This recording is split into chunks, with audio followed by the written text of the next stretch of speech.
달려갈 길, 주 예수께 받은 사명이란 말씀의 제목으로 은혜를 나누겠습니다. 사도행전에는 바울의 전도 여행의 지명들이 잘 나오고 있습니다.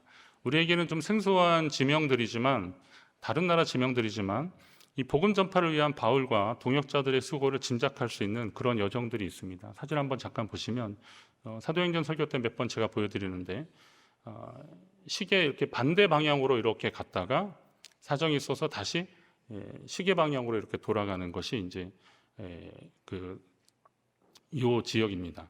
근데 여기가 지금 트리키하고 저쪽 고린도 이쪽은 이제 그리스 지역인데 그 위쪽은 이제 마케도니아 지역인데요. 지금도 보면 거리가 꽤 멉니다. 그런데 이 거리를 바울과 그의 동역자들이 계속 이동을 하면서 복음을 전한 것을 보면 그들의 수고를 우리가 짐작할 수 있습니다.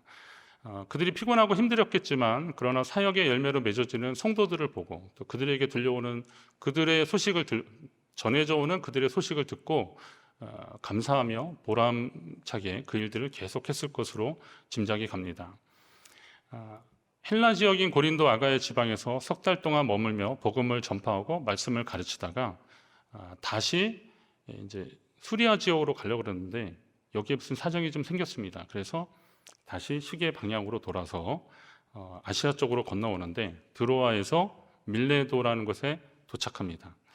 원래 바울이 에베소에서 2년 넘게 사역을 했기 때문에 가면 에베소로 갔을 법한데 왜 밀레도로 갔을까 우리가 생각하게 됩니다. 여러 가지 좀 사정이 있었을 겁니다. 에베소에 지난번에 좀 소동도 있었고 자칫하면 여기서 발목이 잡히면 그가 지금 예루살렘으로 가는 길인데 좀 제 시간에 못 갈 것 같기도 하고 그래서 밀레도에서 에베소의 교회 장로들을 초청해서 불러서 그들에게 당부와 기도 부탁을 하고 있습니다. 이런 것이 이제 오늘 읽은 말씀의 배경입니다. 전후 배경입니다. 바울은 어쩌면 마지막에 될 수 있는 그들과의 만남에서 하나님이 각자에게 맡겨주신 사명을 좀 확인하고 흔들림 없이 그 길을 가자. 자신에게 맡겨진 사명, 또 에베소 교회 성도들에게도 맡겨진 그 사명이 있음을 확인하고 흔들림 없이 그 길을 가자라는 이야기를 하고 있습니다. 오늘 성도로 살아가는 우리가 마지막까지 붙잡아야 할 그것이 있습니다. 지난 수예배 때 우리 박원식 목사님이 사명에 대해서 설교했는데 맞습니다. 그걸 사명이라고 하는 거거든요. 이 사명을 끝까지 붙잡고 여러분 일단 그 사명을 확인하시고 이것을 끝까지 붙잡고 주님 앞에 나아갈 때까지 잘 감당하시기를 주의 이름으로 축원합니다. 바울이 예루살렘으로 간다 그랬습니다. 원래 바울은 무교절이 있는 6월절, 6월절 하면서 무교절이 한 주간 시작되는데 원래는 이때에 가려고 했습니다. 그러나 이쪽 지역에 있는 그 유대인들이 바울을 죽이려고 음모를 꾸미고 그러니까 그 소식을 듣고 여러 가지 이제 사정이 있어서 지체가 돼서 결국은 그때 못 가고 오순절, 그때부터 한 50일 지난 그때도 이제 유대인들에게는 큰 절기였는데 이때 예루살렘에 도착하려고 발길을 재촉하는 겁니다. 그러다 보니까 어디 가서 좀 지체될 만한 곳은 피하면서 그렇게 가고 있는 상황입니다. 바울이 이 안에 그러니까 오순절 안에 예루살렘에 가려고 했던 이유가 뭔지를 짐작할 수 있는 대목이 로마서 15장에 나오는데 거기 보면 마게도냐와 아가야 사람들이 예루살렘 성도 중 가난한 자들을 돕기 위하여 헌금을 했다, 연보를 했다 그런 기록이 나옵니다. 그러니까 복음은 예루살렘에서 시작되었지만 당시로서는 이 마게도냐나 아가야 사람들이 예루살렘에 있는 사람들보다는 경제적으로 좀 여유가 있었습니다. 헬라 시대, 로마 시대 지나면서 상업이 좀 번성했고 상대적으로 여유는 있었죠. 예루살렘은 사실 정세도 좀 불안했고 그리고 그쪽 지역에는 이렇게 뭐가 풍족하고 비옥한 그런 곳이 아닙니다. 그러니까 어려웠는데 흉년, 기근이 들고 그러면 더 어렵습니다. 그러니까 그런 얘기를 들은 이 마게도냐와 아가야 성도들이 그들을 위해서 연보를 했다라는 훈훈한 이야기를 오늘 우리가 접하는 겁니다. 신명기 15장에 보면 그런 말씀이 있습니다. 가난한 형제가 너와 함께 거주하거든 그 가난한 형제에게 내 마음을 완악하게 하지 말며 내 손을 움켜쥐지 말고 이거 어떤 의미인지 아시겠죠? 반드시 내 손을 그에게 펴서 그에게 필요한 대로 쓸 것을 넉넉히 좀 구워주라라는 겁니다. 이게 이제 하나님이 이스라엘 백성들에게 그들 공동체에게 주시는 명령과도 같은 것입니다. 마게도냐와 아가야 성도들은 비록 이방 지역의 형제들이었지만 솔직히 말하면 유대인들은 이방인들을 별로 그렇게 달가워하지 않았고 그랬습니다. 그러다 보니까 이 마게도냐나 아가야 사람들은 저 예루살렘 사람들이 우리를 어떻게 생각하는지는 알거든요. 유대인으로 본다면, 민족적으로 보면. 그러나 그들이 주 안에서 같은 형제요 자매라는 걸 알았기 때문에 그들이 어려워하고 있는데, 그들이 가난하고 힘들어하는데 우리가 가만히 있을 수 있겠느냐라고 하면서 그들을 위해서 지금 연보를 하고 있는 겁니다. 그러니까 형제의 그 어려움을 외면하지 않았다는 것입니다. 전통적으로 교회의 사명은 5가지입니다. 예배, 전도, 봉사, 교육, 친교. 이게 초대교회의 핵심 사역을 요약한 것인데, 예배, 전도, 봉사, 교육, 친교. 우리 주보의 뒤편에도 보면 교회 안내에서 실천 과제에 보면 우리는 한 6가지로 세분했는데 이 내용을 바탕으로 한 겁니다. 그러니까 이거는 웬만한 교회들은 다 교회의 핵심 과제고 실천 과제로 다 하고 있는 겁니다. 저희도 그것을 따르고 있는 겁니다.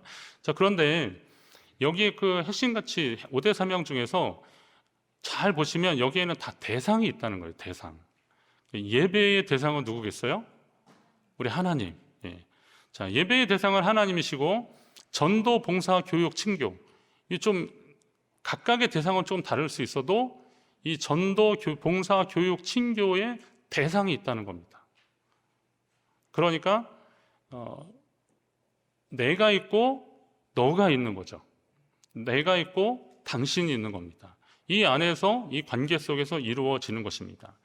그렇기 때문에 오늘 우리가 건강하게 믿음 생활을 잘 하려면 나만 잘해서 되는 게 아니라 내 앞에 있는 사람도 잘해야 되고 그 사람도 하나님 앞에 은혜와 복을 받아야 되는 겁니다. 내 앞에 있는 사람, 내 옆에 있는 사람이 복을 받아야 그 사람을 통해서 내가 은혜를 공급받을 수 있는 겁니다. 내가 또 은혜를 받아야 그 사람에게 은혜를 나눠줄 수 있는 겁니다. 그렇다면 믿음 안에서 형제가 되고 자매가 된 사람들은 서로를 돌보는 일들을 해야 되는데 이 마게도냐와 아가야 사람들은 그 일을 효과적으로 했다라고 보는 겁니다. 얼굴도 몰라요. 개인적인 관계도 없어요. 그러나 그들을 위해서 돕는 겁니다. 교회가 바로 이런 일들을 해야 된다는 겁니다. 하나님이 맡겨주신 사명에 최선을 다해야 됩니다. 복음을 전파하고 필요를 채우는 일에도 열심을 해야 되는 겁니다. 그런데 이게 물질적인 측면만이 아닙니다. 말하자면 바울의 한성 중에 마게도냐 사람이 건너와서 우리를 도우라라고 한 것은 그 말에 그의 마음이 움직였던 것은 그들의 영적인 굶주림이 있었기 때문에 그렇습니다. 그래서 교회가 이 사명을 계속 감당해야 되는데 복음도 전하고 실제적인 여기 필요를 채워주는 일들을 해야 되는 것입니다. 저희 교회도 각 위원회를 통해서 그 일들을 더 하려고 합니다. 보통 일반 헌금으로도 그 일들을 하죠. 다 하는데 위원회 예물만큼은 그 특성을 가지고 오로지 그 목적을 위해서만 사용하는 예물이라는 걸 좀 기억하십시오. 그래서 좀 구분해서 드리는 겁니다. 어떤 분들이 그 위원회 예물의 성격을 좀 궁금해하시고 그래서 그렇게 하는 겁니다. 그러니까 선교헌금이다 그러면 선교를 목적으로만 하는 것이죠. 구제헌금이다 그러면 우리가 나누고 베푸는 것을 목적으로만 하는 겁니다. 말하자면 교회 전기요금 내는데 그걸 쓰지 않는다는 겁니다. 아시겠죠? 그렇게 되는 겁니다. 장학이나 방송선교나 이런 것은 꼭 그 목적으로 사용한다는 겁니다. 개인적으로 도와주실 수도 있고 또 어디 TV 화면을 보면 거기 도와주는 계좌나 전화번호를 눌러서 도와주실 수도 있는데 그렇게 하실 수 있는데 그걸 또 구체적으로 찾아서 하고 그러는 게 쉽지 않잖아요. 교회는 그것을 효과적으로 하기 위해서 위원회를 운영하고 있는 겁니다. 참고하시기 바랍니다. 우리 교회에 이런 일을 함께하는 분들이 참 많으셔서 감사하고요. 여러분들 기도하는 가운데 한번 잘 생각해 보시고 또 우리가 드려진 예물이 그렇게 사용되어지고 잘 되어져서 그 혜택을 받는 사람들, 그 도움을 받는 사람들이 하나님 안에서 일어나기를 위해서도 같이 기도해 주셔야 됩니다. 그리고 이제 에베소 장로들을 불러서 그들에게 당부를 하는데요. 비록 에베소를 직접 방문하진 않았지만 그들을 부를 정도로 에베소 교회를 향한 바울의 애정이 특별하다는 것을 우리는 압니다. 바울의 에베소 교회를 위해서 기도한 내용을 보면 요즘 말로 말하면 꿀이 뚝뚝 떨어지는데요. 에베소서 1장에 바울이 에베소 교회 성도들에게 안부를 전하면서 그런 얘기를 해요. 그 안에서 너희도 진리의 말씀 곧 너희의 구원의 복음을 듣고 그 안에서 또한 믿어 약속의 성령으로 인치심을 받았다. 그러면서 이로 말미암아 주 예수 안에서 너희 믿음과 모든 성도를 향한 사랑을 바울이 들었다는 거예요. 그래서 내가 기도할 때마다 그것을 기억하고 너희로 말미암아 감사하기를, 하나님께 감사하다, 이런 내용을 하는 겁니다. 자, 이런 내용을 잘 보시면요, 그들이 구원의 복음을 듣고 약속의 성령으로 인치심을 받았다. 그러니까 그들의 구원이 흔들리지 않고 확실해졌다는 거죠. 그리고 그 영광을 찬송하는 삶을 교회가 계속 실행했다는 겁니다. 그리고 나서 성도들이 또 서로 사랑하는 이야기들이 들려오고 있다는 거예요. 믿음이 성숙해지고 그 서로를 돌아보는 일들을 계속하고 있고, 그것이 좋은 소문으로 들려오고 있으니 바울이 이제 전하는 교회들마다 대상마다 다 하나님께 중보하며 기도할 거 아니에요. 그런데 에베소를 놓고 기도할 때, 에베소를 위해서 기도할 때 그들의 그런 소식으로 인해서 하나님께 감사한 마음이 있었다는 거예요. 혹시 우리 교회를 위해서 누군가 기도하실 때 감사하는 마음이 더 많아졌으면 좋겠습니다. 여러분, 그렇게 되기를 바랍니다. 춘천중앙교회를 위해서 기도할 때 그 교회에 대한 좋은 소문으로 인해서 감사하는 누군가가 있다면 그것도 우리도 복을 받은 거 아니겠습니까? 이런 역사가 계속되기를 바랍니다. 그런데 이게 우리 교회만 유일하고 우리 교회가 최고의 교회가 되자는 말씀이 절대 아닙니다. 주님의 몸된 교회는 어느 교회든 다 소중합니다. 오늘 이렇게 새로 등록하신 분들도 다른 교회 신앙생활 하시다가 이제 이사를 오시거나 다른 사정 때문에 우리 교회를 찾아오신 거잖아요. 우리 교회가 유일한 바로 그 하나의 교회는 아니라는 거죠. 그러나 이런 공동의 가치를 가지고 믿음의 핵심을 가지고 하나님 앞에 달려가는 교회들이 곳곳에서 일어난다면 이건 여러분이 복을 받는 거고 여러분의 자녀들이 복을 받는 겁니다. 왜냐하면 자녀들이 또 어디 이사 가고 그러면 또 그 좋은 교회, 정말 믿음에서 굳건히 사는 교회를 만난다면 그것도 복 아닙니까? 그러면 우리의 자녀들이 그런 교회를 만나기만 위해서 기도할 것이 아니라 외지에 나가 있는 자녀들이 오늘 우리가 바로 그런 교회를 만들기 위해서 힘써야 하는 것입니다. 그런 교회가 하나님 기뻐하시는 교회입니다. 에베소 교회는 바로 그런 발자취, 믿음의 발자취가 있었습니다. 그래서 바울은 그들에 대한 특별한 마음 칭찬하는 거죠. 그런데 그런 마음을 전하는 것에서만 그치지 않고 그들에게 꼭 당부하고 싶었던 말이 있었던 겁니다. 우선 바울이 처음 에베소에서 어떤 마음으로 사역을 시작했는지를 회고하는데, 아시아에 들어온 첫날부터 지금까지 내가 항상 여러분 가운데 어떻게 행하였는지를 여러분이 아신다. 좀 이 대목도 유심히 잘 읽었는데요. 그가 에베소에 갔을 때 거기 한 석 달 동안 해당해서 복음을 전하다가 막 쫓겨났잖아요. 여러 가지 저항을 만났잖아요. 그래서 도란노 서원에서 말씀을 가르치는 사역을 계속했는데 바울이 거기서 한 2년 넘게 사역을 했습니다. 그러면 앞에 석 달, 그것 따진다면 다른 기록에 하면 거의 한 3년을 에베소에서 그가 계속 통틀어 사역을 한 것으로 보게 되는데, 그런데 그런 과정에서 바울이 그냥 말씀만 24시간 계속 가르쳤을까요? 24시간 말씀만 가르치지는 않았을 겁니다. 그는 그들과 함께 밥도 먹었을 것이고 또 필요하면 일도 했을 것이고 이런저런 일을 하는데, 그런 과정 속에서 바울이 어떻게 말씀대로 살아갔는지를 봤다라는 겁니다. 그리고 모든 겸손과 눈물, 유대인의 관계로 말미암아 당한 시험을 참고 주를 섬긴 것, 겸손과 눈물 가운데 그리고 여러 가지 시험 가운데 주를 섬긴 것을 그들이 함께 봤다라는 겁니다. 그리고 공중 앞에서나 각 집에서나 하나님의 말씀을 전하는데 그는 최선을 다했다라는 거죠.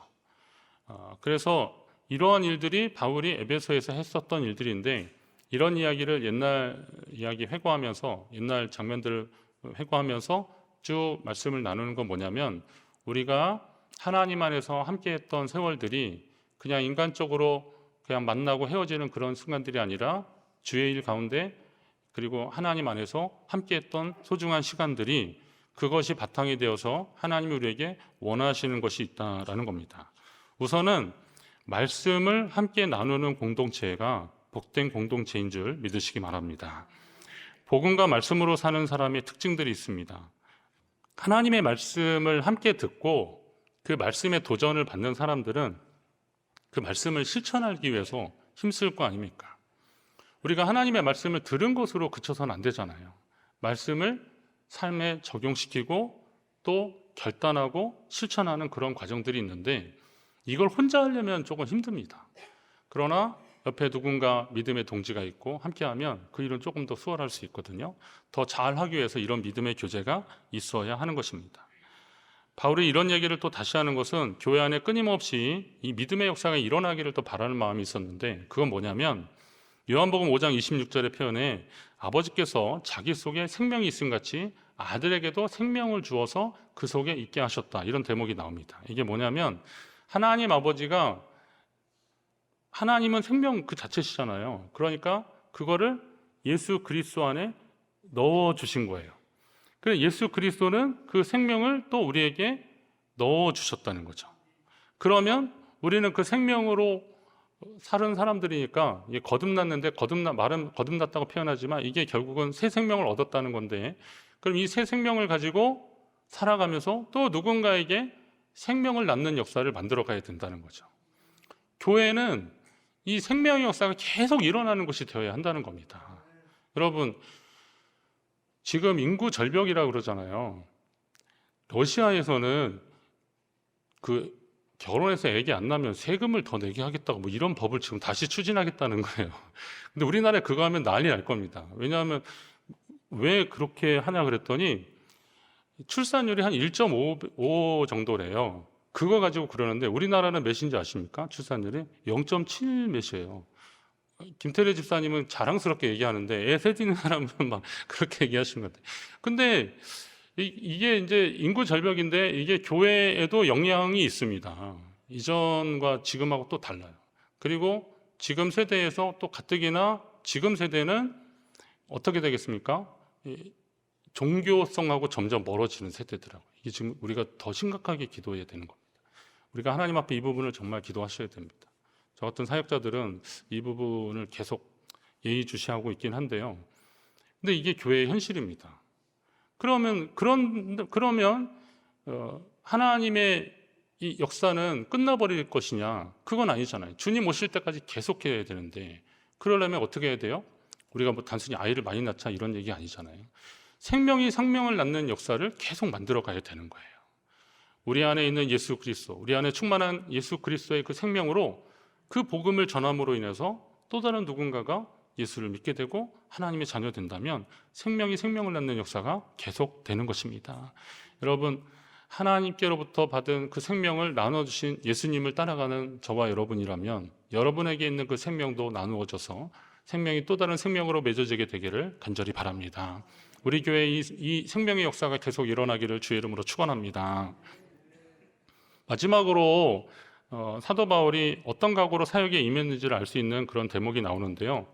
사실 지금 에베소 교회 장로들과의 만남은 그가 살아있는 동안의 마지막 만남입니다. 그걸 예상하고 있어요.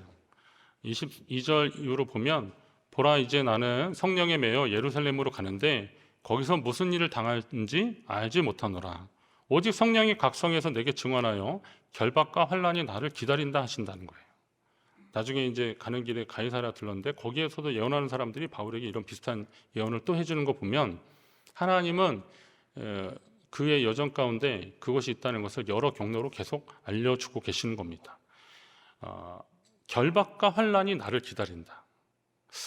지금까지도 그런 일을 계속 당했는데 지금보다 더한 결박과 환란이 그를 기다리고 있다는 것을 지금 성령이 가르쳐 주십니다.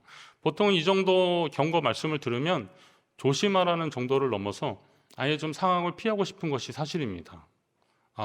그렇게 알려주시니까 내가 글로 가면 안 되겠구나 라고 할 수도 있겠죠. 사실 뭐 지금 고린도 지역으로 가려다가 다시 돌아간 것도 유대인들의 음모 소식을 듣고 간 거잖아요. 그렇기 때문에 이렇게 피할 수도 있는데, 그런데 바울이 지금 예루살렘으로 가는 거는 피하지 않아요. 이거 왜 그랬을까? 나중에 예루살렘에서 로마로 가서 복음을 전하게 하려고 하는 하나님 뜻이 있는 것을 통해서 우리는 그래서 그랬구나 라고 깨닫게 되지만, 아무튼 일단 바울은 자기가 그 일을 하는 데 있어서 어려움이 있었지만 그 어려움을 겁내거나 피하지 않고 그 어려움에도 불구하고 그 일을 하려고 하는 것은 그것이 그의 사명이었기 때문에 그렇습니다. 내가 달려갈 길과 주 예수께 받은 사명과 하나님의 은혜의 복음을 전하는 일을, 증언하는 일을 마치려 하면은 나의 생명조차 조금도 귀한 것으로 여기지 아니하노라. 이게 바울의 고백이더라고요. 그러니까 이게 뭐냐면 그는 예수 그리스도의 복음을 증언하는 일이 자신의 사명이고 그 일을 위해서 지금 달려가고 있는데, 이 달려가고 있는 일들 가운데 있는 환난과 박해, 고난, 핍박, 그 어떤 어려움도 하나님 주신 이 사명보다 더 중요하지 않다라는 거죠. 그러면 그것을 감당하기 위해서 나의 생명조차도 귀한 것으로 여기지 않고 하나님께 드릴 수 있겠다라는 그런 다짐을 하는 겁니다. 요한도 사실, 요한이 선지자라고 하는 말에 사람들이 막 있을 때 요한이 어땠을까요? 나는 그분의 신들매도 감당 못한다고 막 그랬을지라도 아마 요한은 조금 그래도 으쓱했을 거예요. 그런데 지금 그 이야기를 들을 때 요한이 정신 바짝 차리는 거죠. 나는 그리스도가 아니다. 나는 그리스도가 아니다. 그의 앞에 보내심을 받은 자라고 이야기하는 겁니다. 그러면서 계속 이야기합니다. 예수는 살아야 하고 그는 흥하여야 하겠고 나는 쇠하여야 하리라.